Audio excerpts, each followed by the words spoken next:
สบายดีพ่อแม่พี่น้องมามือนี้มาจุ่มพี่น้องจุ่มกินจุ่มจุ่มเนื้อพี่น้องจุ่มเนื้อต้องเนื้อส ค ด นไทยเท่านั้นเหรอมาดูผักนะผักก็มีหลายอย่างมีเห็ดหอมมีผักกาดขาวผักโหระพา จุ่มเนื้อผัดบะหมี่ อันนี้เนื้อก็ได้จุ่ม บะหมี่ เอา จานเด้อกัน กินหลายคนมือนี้นี่มีลาบซีนน้ำอีก แต่จะพักอะไรมันจังจอย แจ่วขมแน่นี่แจ่วขมมาเด้อพี่น้องมาเด้อ พูดชิมดูหน่อยนะ ผัดมั้ย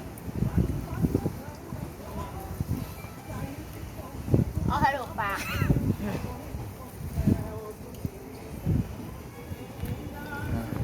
จุ่มให้เป็นเบิ้งด้วยจังบาทใส่จอจิ้มกับน้ำจิ้มมันขมๆมันนี่ เดี๋ยวเอากะทิไปอีก แซ่บขนาดล่มไว้มือนี่นะ หายคน การย้ำแรงพี่น้องพูด ไม่พอแล้ว ล่มขนาด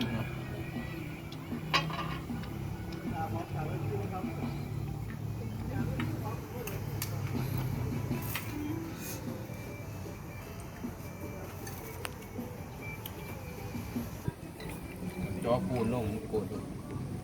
นี่พี่น้อง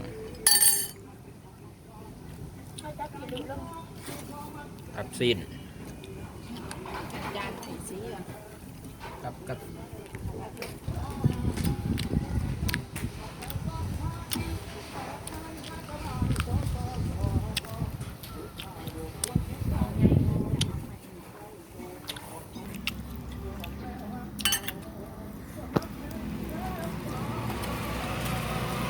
เอาคนนั้นเราลงคนนั้นก็แบบก็แบบ ไปดีพ่อแม่พี่น้องมากินน้ำกันวันนี้มาซูชิเร็วๆนี่ลาบซีนพี่น้อง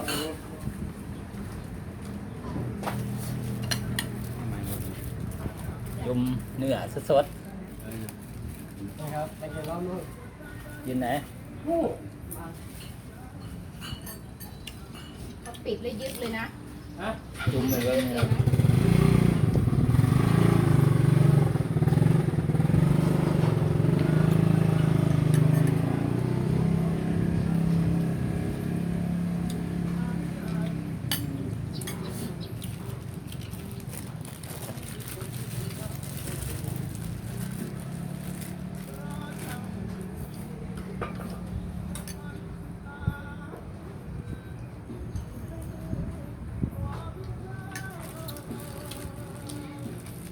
ใส่เตาถ่านแบบเป็นนอก ดาวล่า แซ่บ สาย อืม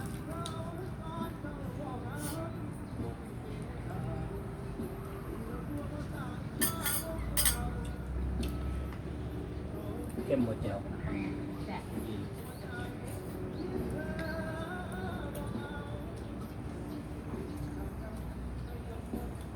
แบบเก๊กฮวย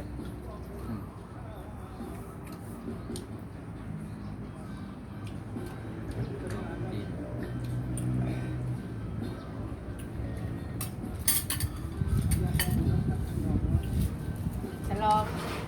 แต่อังเปา เปล่า ได้อังเปาเลยสลองพี่น้องเลย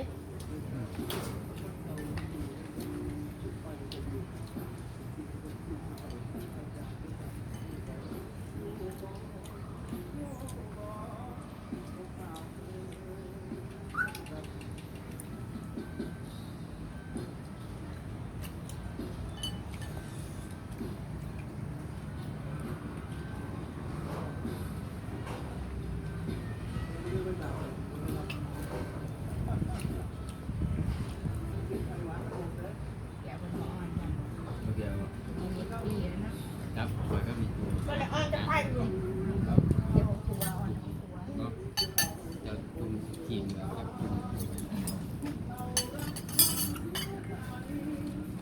่เห็น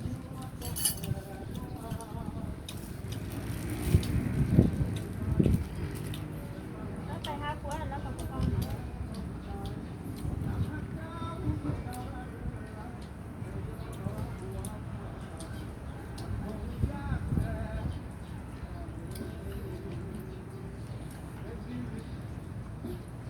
กล่องมันก็อยู่ใกล้ขนาด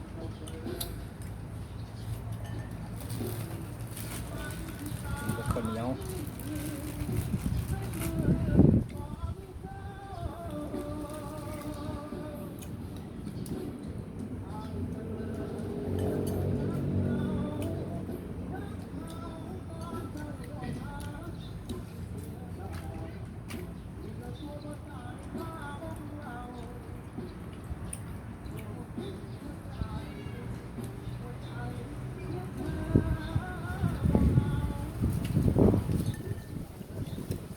ลมว่ะ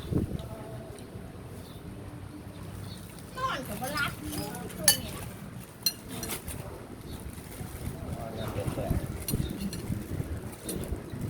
กินยานอนหลับเปลี่ยนการกินยานอนหลับแต่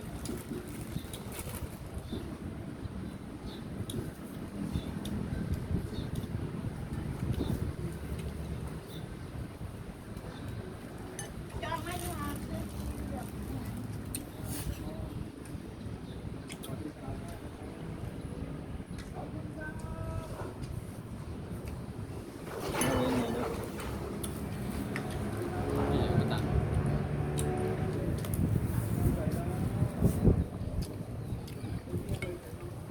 เอาเบิ่งไก่เนาะ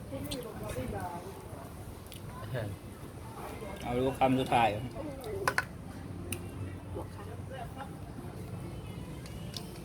บรรยากาศหน้าห้องพี่น้อง พี่น้องมาเด้อมาเด้อ เขานอกบ้าน พี่เขานอกบ้านได้มื้อนี้ได้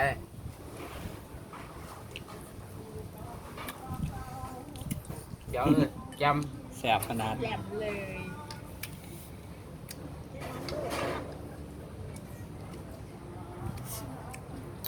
โอเคพี่น้องสำหรับคลิปนี้ก็ขอจบไว้สำนี้เด้อพี่น้องเด้อ